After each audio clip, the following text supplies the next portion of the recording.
What's happening? It's your boy Killa TV. Man, got something special we've been cooking up, man. This kind of came together pretty fast. I love doing podcasts, and it's the best conversations podcast is the brand. So, man, what's up, man? This is Killa TV. I got my partner over here, Geda, another Roc-A-Fella fanatic. You already know. All this right here will make sense here in a minute. So let me tell you what we got going on, man. So I want to welcome everybody to Paper Planes and Roc Chains podcast, where we are two diehard Roc-A-Fella fans. This is more than just music talk. It's about the culture, the moments, the impact that Roc-A-Fella left on a whole generation. You feel me? We're diving into the first time we heard classic albums that hit our ears, the mixtapes that ran the streets, the tours, the videos, the moments that had us all screaming Roc Nation before it was Roc Nation. You feel me? We're going to dive into all classic albums, all classic moments with Roc-A-Fella. We're going to laugh. We're going to debate. We're going to reminisce. Everything. So, man, this podcast is strictly for all my diehard Roc-A-Fella fans. And yeah, man, Gina, I'm super excited, man, because this is what this is so easy because this is what we talk about every time you post something about the Roc or something, vice versa. Exactly. This was easy.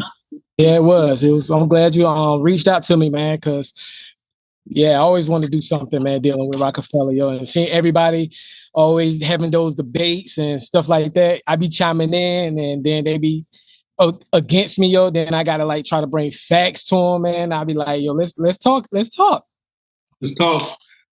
man. So I think the best way to start, instead of starting from the beginning. All right. End. Let's start at the end. So I wanted to make this first episode legendary. Just being a super Roc-A-Fella fan, man, and we done seen it all. But in your eyes, on this first episode ever, when did you know it was over?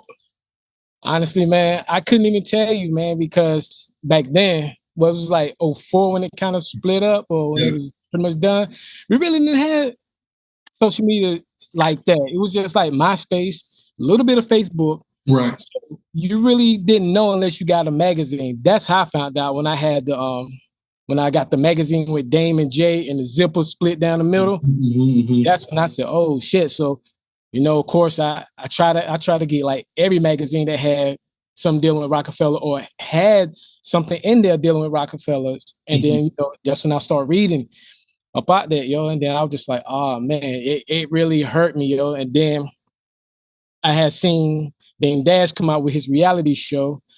I forgot the name. You don't remember it? I do remember it. Oh. Yeah, terrible reality show.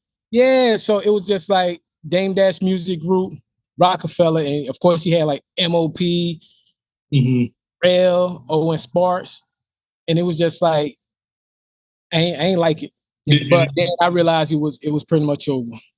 From a fan perspective, and I just want everybody to know this is from a fan's perspective of how we felt.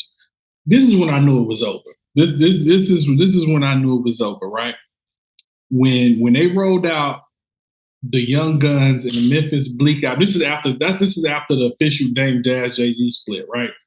This is when I knew Roc-A-Fella, everything from my childhood was over. When they rolled out that Memphis Bleak Young Guns album at the same time, a week apart, with the same basically single, with the two singles that sounded alike, I said, they're not trying. I said, they're not trying. I really felt like Jay-Z just rolled that out just to say, hey, here's y'all last little chance, but I really don't care like that because, man, 534 was a really good album, but you can't. It just felt like so poor executed. Yes, it was the same the singles for the Young Guns and the Myth Bleak song just sounded so alike, and the albums were put out a week apart, and they both didn't do well, and then it was over. Like they didn't even try to work the projects at all. It was over. And then when I seen, that's when I knew like Jay-Z, I ain't gonna say he ain't a good CEO because, the things he did with Def Jam post that, but it didn't feel the same. It didn't fit the same. And I think what people have to understand is you can't cheat the fan. As a fan, I'm telling you, speaking from a fan perspective, we all felt like that shit was rushed. Why'd you throw out them 2 singles? Why'd you throw out the Young Gun single that sounded like the Myth Bleak single? Like, we're not stupid. Like, you didn't put enough effort into these 2 projects to make us as fans want to buy it. But I'm pretty sure, Geda, you bought the Young Guns and the Bleak album, of course. Yeah. And it's crazy because I think back like, especially before, it broke up, I was thinking like, where did I have all this money? Where was I getting this money? I was still in high school buying these albums. I never liked the bootleg, none of their albums. I went to the store and got them. So I always think like, why I have all this money? Where was I getting this money from to get these albums? But yeah, that Myth Bleak, and me being a fan of Memphis Bleak, like diehard Bleak fan, that was rushed. And then like 7 days later, the Gunners come out. And then probably like that summer of August, Tierra Marie come out. And then I think like September. Now, sidebar, there's no way you bought Tierra Marie out. I know you're a huge rock fan, but there's no way you bought no Tierra Marie. Right, I bought it. Everything, I bought every album besides one. See, I'm telling y'all, Geda a different type of Roc-A-Fella fan. There's no way I was going to spend my money on it. Now, that single was tough. Her way, for her to get for the first time, it did look like Roc-A-Fella was about to come back with a little push because that Tierra Marie song was definitely tough. But that second single, I just remember it was like they was like in the classroom or something. That motherfucker flop. Yeah, high school joint. Yeah. And it had nothing to do with the song. It was called I think it was My Daddy, No Daddy, something like that. Something like that. It had something to do with the video. Like that shit don't even go. Yeah. I don't remember it at all. But yeah. So that was, what was that? Was that 05 or 06 when they wrote out the Bleak and the Gunners album? 5. That was 05, right? Yeah. And just from like other interviews and things I've seen on the internet, once those 2 albums, quote unquote, flopped, the rock was over. I've heard the Gunners and Bleak say like it basically sent them back to Philly, and Roc-A-Fella was pretty much over at that point. But those was that Brother from Another and 534. Those were good albums, man. Those were good albums, even though they was rushed. It was poorly. What's the word I'm looking for? Promoted. Yeah. That was good albums. I'm gonna tell you how 534 could have went platinum. Stay with me. This is how 534 could have went platinum. First off, if he would have made Yes the first single, people don't know about Yes, yo. That was my joint. If he would have went Yes first single. Right. Rihanna shit second single. The Rihanna shit was tough. Yeah. That's my song. That was their first time introducing Rihanna. Yes. I would have let Yes bubble up the streets. Rihanna shit for the pop radio, da. You know what I mean? Billboard Top 40. Yeah. Then I would have ended it with Like That. Like That would have been the third single. That would have got Bleak at least to that what he used to around 800,000-900,000. Right. Tell me I'm lying. You telling the truth, yo, but it's crazy because I was listening to on the podcast, I think it was Just Blaze, the sneaker podcast he got. Yep, I seen that clip. Was up there, and they talked about Yes. And they was like, it wouldn't fit the album. Like, I was like, you bugging, yo. Like, Yes was running, yo. I remember hearing it on the mixtape and the way Jay came in and introduced him, like, yo. And it was perfect. It was like Jay. Got it from here. Jay is introducing it. He say, "I'm retiring." Da da da da. Yeah. It was just all a layup. I'm like, why they didn't bro it? Yes, it was such a layup record. Yeah, they need such a layup record. Yeah. For you, what do you think the Gunners fumbled? What was your takeaways from my brother from another? Brothers from another. I think I wouldn't ran with what's set it off. Set it off. Yeah, I wouldn't ran with that. I probably wouldn't have ran with that either. That really didn't have no singles, yo. The 112 joint. That probably would have been. That was a good summer joint. The 112 joint. Yeah, I probably would have ran with the one with Daz. The one with Daz was tough. You know that record grew on me. When I first heard it, I didn't like it, but that one grew on me. They could have got some of the West Coast love. Mm-hmm. My Daz been on the single. Daz would have helped promote it. Mm-hmm. I would have definitely got that. The 112 joint, probably for the second joint, and the one with Kanye and John Legend. John Legend, yes. And it wasn't in, and I don't know why Jay loves to do this. It was no, even on the Young Guns album was no Jay presence at all. Like you know, Bleak album did have Dear Summer at least, but you know what I mean. But the Gunners album didn't really. They had that feature. Didn't have that feature. Didn't have that. What's the name? Because Tough Love. Am I getting mixed up? Is Tough Love the first album and Brother Love? Tough Love the first album, right? So because Tough Love really felt like a collectible Roc-A-Fella album. Yeah. Probably one of my favorite Roc-A-Fella albums. One of my favorite Roc-A-Fella albums of all time. Like that, Time, and it was the song After Time. That shit, them shits was crazy. I think it had the girl Denim on it or something, or maybe Life We Choose. Yeah, Life We Choose. Yes, man, them shits was crazy.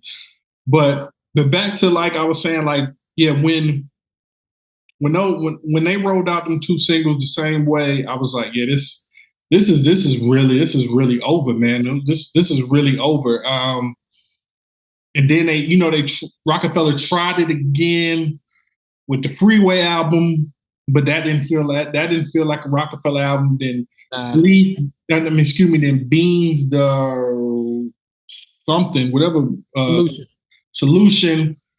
I felt so depressed for Beans with that album because he was about to go to prison and shit, and I was just like, that's when he got out of prison. Yeah, he got out of prison, but then he was going right back or something. Because I remember. Because he did the one song with R. Kelly and that was it. Yeah. I don't think he went back. He went back to prison. Yeah, he went back to prison. Yeah. He went back to prison. I think that was like 07. I think that was 07. He went back to prison. And he was doing interviews and I was just like, yo, this shit is depressing. Like, it had a few, I say maybe for me, I think it was maybe like 4 songs that I like on the album. Mm-hmm. But I still listen to it, but it was like 4 songs. I'd be like, yeah, I'm gonna go to these joints. Mm-hmm. The Beans album, but I give you because you put me on the Solution. Mm-hmm. I mean, Becoming. The Becoming. I slept on that album. I really did. I ain't gonna bullshit you. I bought it, but I slept on it. Yeah. When I went back to listen to it, I said, yo, Killa was right. Yeah.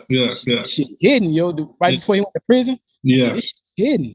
Man, so, you think Beans' career could have kept somewhat rolling if he would have went Dame Dash music group instead of trying to come back to like Roc-A-Fella type shit? Nah, because look what Dame did to like MOP. Mm-hmm. They bounce. Yeah. Rail left. The whole rock music left. Mm-hmm. So it was just like I don't think so. Because I ain't gonna lie, man. Dame for Beans going to prison, and they did a great job promoting the Becoming. They shot all them. I remember they shot all those videos before he went to prison. And man, that was, you know what I mean? And Feeling in the Air is probably one of Beans' best songs, like all together. The crazy thing about Beans, I feel like he was just really starting to hit his peak. I think some of the shit Jay said, because everybody always talk about that people always talk about that line where he say, "Mama love me, Mama love you," where Bleak, you one hit away. And what he say about Beans? Beans, I ain't trying to change his game some game. It translates from the street to the fame, something like that. Yeah, so I think he was in the middle of transitioning, because I remember right before that he had like cartoon coming, he had the closing line, he had the movies rolling, like everything was about to line up for Beans, and man, he just couldn't leave that street shit alone, man, and he was just realistically just in his own way, you know what I mean? Because Beans was really rolling between, because I know we love Bleak, but Bleak never could get nobody popping off Get Low. But Beans got everybody hot on state property. Yeah. Everybody hot on state property. I mean, from Rock the Mic, from Rock the Mic, Flip Side, Can't Stop. Yeah, like Beans in state property was like really, really, really rolling. Right. Could have been a situation where they give Beans state property, takes state property, gets a distribution, and they could have kept rolling without like the backing of the Roc. Could that have happened? As a fan, how would you have felt like that? How would you? I still would have bought it. Yeah. But I don't think without Roc-A-Fella pushing you, it would amaze. Well, Def Jam or whoever their distribution was, which it would. I wish it would have been Def Jam. Would have pushed them like that. Because I think Beans was. I think he had, because technically state property wasn't technically really his artist, but it felt like that, right? Yeah. But I felt like he was setting himself up for, you know what I mean, to be his own real CEO. Really, what Cam did with Diplomats. Yeah. You know what I mean? You know what I mean? So, you know what I mean, having artists signed under him, and they could have maybe extended their run at state property the way Diplomats, even after the Diplomats left Roc-A-Fella, their run never started. It actually got bigger. So, I mean, their clothing line was rolling. You know what I mean? State property clothing line was really rolling. Like, and they had the Pro Kids too. The Pro Kids, I ain't never fucked with the Pro Kids. Ain't no Pro Kids. Hell no. I just got no.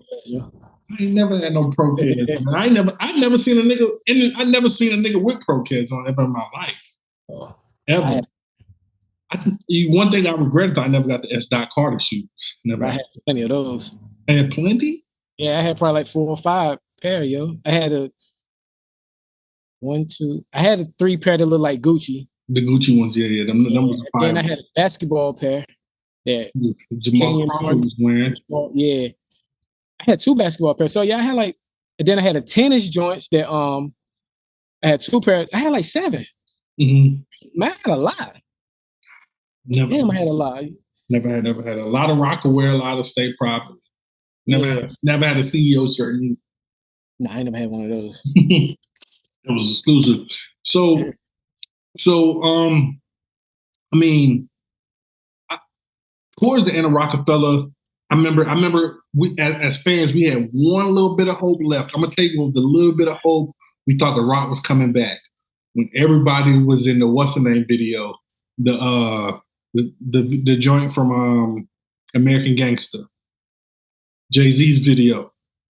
Everybody was in it. Jay-Z gets shot at the end. Rock Boys. I didn't even think that, yo. I know Jadakiss was in that joint. Everybody was in there. Bleak was in the middle of the dance floor. Damn, I ain't said shit in a long time. I got to look at it again. Yeah. So I yeah. know Jada was in there. Yeah. Beans was in it. Chris, Freeway. You got to go back and watch that. Yeah, I have to, yo. The whole rock was in that video. And I think, and they was doing like they were doing shows around that time. So that was like, oh shit, this shit might come back. Jadakiss signed to the Rock. When Jadakiss threw that Rock sign up at the end of the video, I was like, oh shit. Yeah, that was a wacky album. Yo, that was a terrible album, yo. Huh? That was a terrible album. I wouldn't put that on like no Roc-A-Fella playlist or nothing like that because Kiss is Kiss. But now that album wasn't terrible. Last Kiss. That shit was horrible, man. Only joint I listen to, man, is Rockin' with the Best with Pharrell. That was my shit. Death Kiss? Him and Lil Wayne? Man, yes, she was whack. Even the shit with the single, yo, the Jada, the shit with OJ Juice, yo. When I seen that, I knew he was trying to go somewhere else with it, yo. Yeah, I like that album, but I hate that album. I bought that joint. I bought that joint. You know what I mean? I bought it. All right, that was my favorite. It was one of my favorites, man. Kiss to my top 5. You feel me? Kiss to my top 5. I don't like putting Kiss in my top 5 because he's in a group. He's lyrical. Yeah, but I can't put him like up there with Styles and Sheik because they all a group. They collectively, yo. So that's like saying when people do Andre. Say he's top 5, but I'm like, yo, Big Boy's just as nice too. Big Boy's just as nice, right? Where you gonna put him at? Right, absolutely. I don't do those guys, and that's in a group. I can't like separate those. Mm-hmm.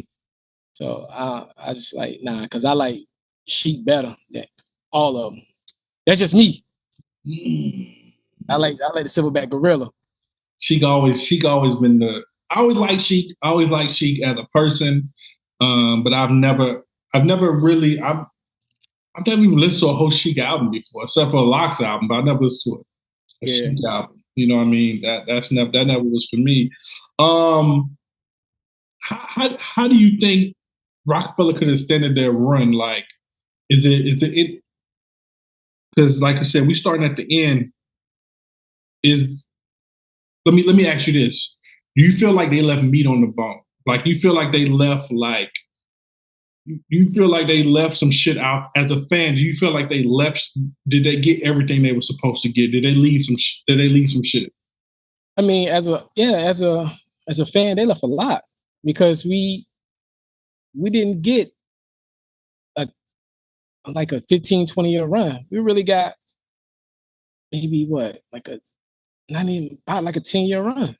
96, his first joint. You saying I'm talking Roc-A-Fella and Collective. I mean, J Run was J Run, but really, I really felt like Roc-A-Fella at his apex was 02 to 04 at his apex as a collective, like 02 to 04. I mean, I felt like they did a thing, but it's damn, man. Like, I wish they could have did more because if that whole Dame and Cam signing vice president would have never happened, I think it could have led to something bigger and better. They didn't need no vice president, man. They could have just kept it the way it was. Mm-hmm. You know, once you bring somebody in and put him over the other two guys that's been there, not saying Bleak deserve it, not saying Beans deserve it, but I don't think it should have been no vice president. You just could have kept running the race. Yeah. Once he did that and it got back to Jay, like Dame doing shit Dolo, and he starts signing a bunch of acts. Let's stay there for a second. As a fan, what did you think about towards all the Roc-A-Fella signings from? It was terrible. Old DB, MOP. I think MOP was cool. Denim. What was the little dude that was a singer? Young Steph. Which I think the only time we ever seen him was in the Rock the Mic video when he was about to do the Harlem Shake, and it was like, chill. I don't even remember even a single. He had one with Bow Wow. It was Bow Wow and Young Steph. Yeah. Called Can I Holler? Yeah. It was elementary, yo. It was like, what the? They found this. I think they found that nigga off a TV show, yo. Really? Yeah, off one of them 3 o'clock talk shows that you know what I'm saying your grandma's be looking at in the middle in the evening time. Right. Like a Mario, Jerry Springer type shit. They found that nigga off there. Y'all like, who the fuck is this? Right. Yeah, I think Dame kind of went old. I don't know why he signed so many. I don't know why he signed so many people. He wanted to be that guy. Then you know they had Joe Budden for a minute, right? I heard. You know, I don't know. Maybe it's Jay say little lines and I don't understand them. And Diamonds Forever off of Blueprint 2, he said next summer's Joe Summer. And I was like, is he talking about Joe Buttons? You remember that song? Nah, he was talking about next summer's your summer. He said next summer is your summer. Yeah. Oh, maybe I heard it wrong. Beans, Memphis, where you at, nigga? Right here, that's Cameron. It's a rap. Listen, rap belong of us. Nobody strong of us. It's a fact. Hold on, I'm just warming up. Give me a second, get it back. Young Chris, need butt. Old Skino with Sparks. Next summer's your summer. Tear this motherfucker up. Next summer, your summer. Oh, yeah. I thought he said. The way I heard, I thought he said next summer's Joe summer. Damn, Joe Budden. Nah, he talking about Owen Sparks. Next summer's your summer. Tear this motherfucker up. My youngest eternal. My youngest will burn you. Ooh. Yeah. What do you think? You think a million Sparks at least could have went gold? A Skino and Sparks rather could have went gold. Like on some, on some Young Gun shit. It depends, but it depends what kind of single they would have brought now. Rolled out, right? Yeah, because that Can't Stop. That I think that was Grammy nominated, and Grammy nominated. That was like a super great kickoff. Like yo, we really them. Like Roc-A-Fella, we really them. We can do shit outside of just Beans and Bleak. Oh yeah, because Young Chris was bubbling for so long on the mixtapes, killing the radio, and it was like, okay, who these? And now Roc-A-Fella got that young crowd, with that shit. You feel me? Like, yeah, the young guns, man. Yeah, that can't stop, won't stop. But if Skino and Sparks could have had one of those, they could did something, yo. Mm-hmm. I mean, they had some good joints off the State Property album. Like they had a few joints that had videos and shit like that. Yeah. They definitely could. What do you think your boy Rel would have sold if he would ever came out? He would have did some numbers, though. He would have did something. You think so? Yeah, he would have did something. What do you think would have been the perfect time for Rel to actually would have came out? Would you think would have been the best time for him to come out early when That's Not My Baby, or roll the success of him featuring on that Young Guns album? If That's My Baby, because he had that video for it, and it was time right after the Blueprint one, it was time for him to roll out. Or it might have been the summer, but he never got that chance, man. I don't think Electra was behind that record, yo. His distribution was Electra, not yeah. Okay. Yeah, you know, Dame had like 3 distribution. Electra was one of them. Same with Emil. They ain't push her like that. Yeah. Emil was Electra. I think she was Sony. Sony, right? Yeah. Sony Columbia. Mm-hmm. So they didn't push her neither. Mm-hmm. Yeah. Her album's solid. Mm-hmm. I didn't hear. I'm telling you, originally, but I went back and heard it years later. I was like, it's not as bad as people made it seem like. I tell you, man, I tell people this a lot, yo. It's not who it is, it's whose mouth it's coming out of, yo. Because I think too many people were saying that the album was bad. She worked at Walmart and all this other shit. Yeah. And then the shit just spread like wildfire. Because I'm telling you, we was like freestyling one day. Like we was freestyling, me, some homeboys, and this was 5. We all had a discussion. They told me 534 was whack. Only reason he probably did what he did because of Dear Summer, blah, blah, blah. So I'm like, oh, all right, y'all ain't listed the album. They said, we don't need to, it's whack. Bleak, da-da-da. So I'm like, all right, cool. So we freestyling and whatnot. I kicked the verse off the album. Yo, that shit was hot. I ain't telling who it was from. I just let them roll with it. You're like, yeah, you ain't listen to the album. It's just who mouth is coming out of. Like, I can say a bleak verse in any cipher off his last album. Niggas gonna know it's hot, but you looking at bleak, like he ain't got it. So let me ask you this question as we wrap up. Do you think the emerge of the South had anything to do with Roc-A-Fella's run getting cut a little short? Nah. Because if that's the case, it would have been done with Big Pimpin'. Nah. But like 03, 05, the South was like super. Oh, you talking about the South? I thought you were talking about like them being on. No. Like the merge of like around 05, I think it was really hard for traditional New York artists to sell. I mean, even Mobb Deep went and got that Lil Jon song. You remember Mobb Deep did that did a song produced by Lil Jon. I don't. Yeah. You had to go. It was a single. It was a single. It kind of put you in the same mindset of Can't Back Down with the Bravehearts. It was really getting tough for New York artists. I see what you're saying. Yeah, I think it was, because a lot of people start going down south. So, Nas with the Bravehearts. Right. Back down. I don't think Fabulous he start Diamonds in My Chain. Diamonds in My Chain, right. Bleak was a little ahead of it though. He don't get his credit. He was a little ahead of it around here. Yeah. He was a little ahead of it. Yeah, I think it was, yo. Yeah. I'd say that.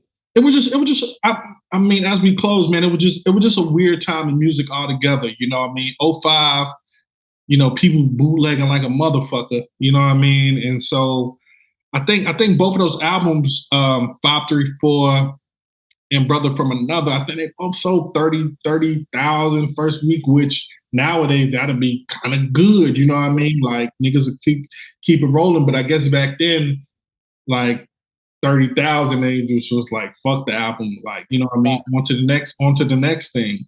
It's good if you know what I'm saying, like you was independent back then. Like Jim Jones would have did that. Yeah.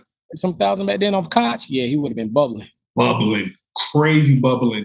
Do that 30, then make do another 30, you know what I mean? That shit, 300,000 independent, you know what I mean? Like, right.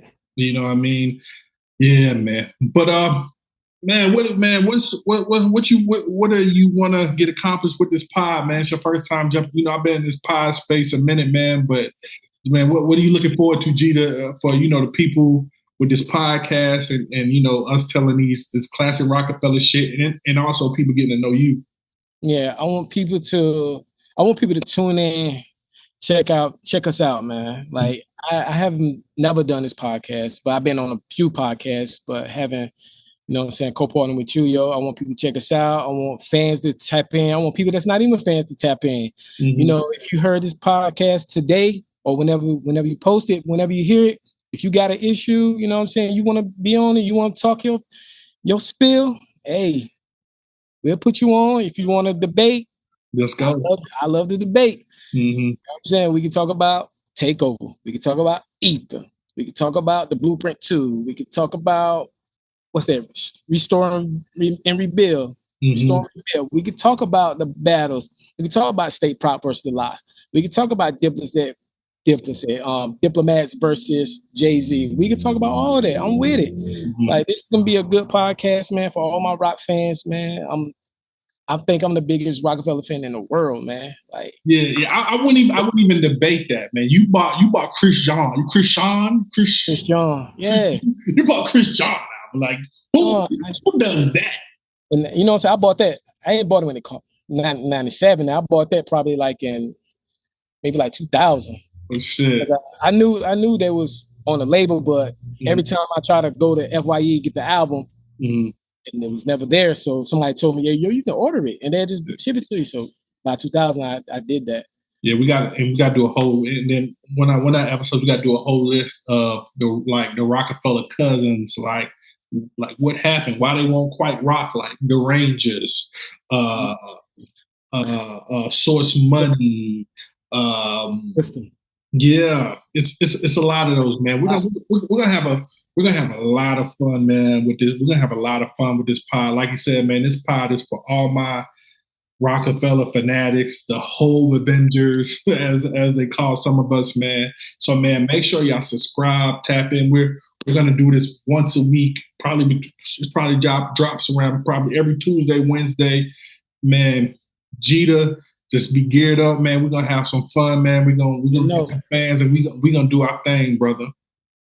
Yes, sir. I'm with it. Yeah, man. So, yes, sir. This was episode 1 of Paper Planes and Roc Chains podcast. I'm your boy Killa TV. That is Geda. Till next time, throw your motherfucking diamonds in the air. And we'll see you next time. Peace.